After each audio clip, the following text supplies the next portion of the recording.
مصطفیٰ جان رحمت پہ لاکھوں کروڑوں درود السلام۔ بسم اللہ الرحمن الرحیم۔ السلام علیکم ورحمۃ اللہ وبرکاتہ۔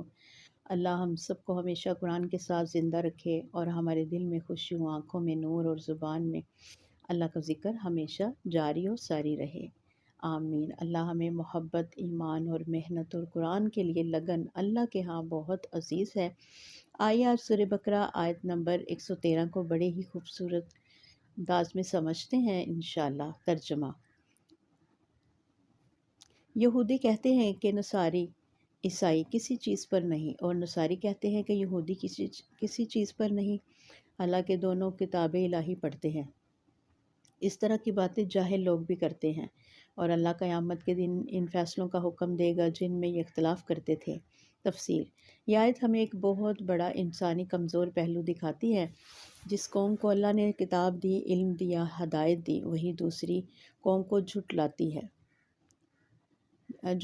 رہی۔ یہودی کہتے تھے عیسائیوں کی کوئی حیثیت نہیں، عیسائی کہتے تھے یہودی غلط ہیں، حالانکہ دونوں اللہ کی اتاری ہوئی کتاب پڑھتے تھے، یعنی کتاب بھی تھی مگر دلوں میں تکبر تھا۔ اللہ تعالیٰ فرماتا ہے، یہ جاہل لوگوں کی باتیں ہیں، اصل فیصلہ تو میں قیامت کے دن کروں گا۔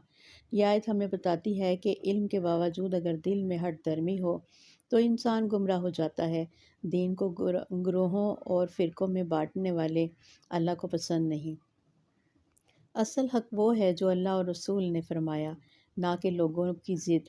اختلافات کو اللہ قیامت کے دن خود حل کر دے گا۔ یہ آیت ہمیں آپسی سچائی، اتحاد اور دین کی صحیح راستے قرآن و سنت کو مضبوطی سے پکڑنے کی دعوت دیتی ہے۔ آج ہم نے یہ سیکھا کہ اگر علم ہو مگر دل میں تکبر ہو تو انسان گمراہ ہی رہتا ہے۔ دوسروں کو حقیر سمجھنا اللہ کو سخت ناپسند ہے۔ فرقے، گروہ، نفرتیں، یہ سب جاہل لوگوں کے کام ہیں۔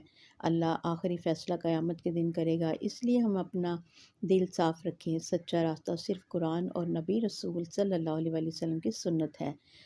دعا ہے اس رب ذوالجلال سے اللہ ہمارے دل پاک کر دے، سینے صاف کر دے، زبانیں سچی رکھ، ہمیں قرآن و سنت پر ثابت رکھ، اور ہمارے دلوں میں کسی مومن کے لیے کبھی بھی بغض اور نفرت مت آنے دینا، آمین یا رب العالمین۔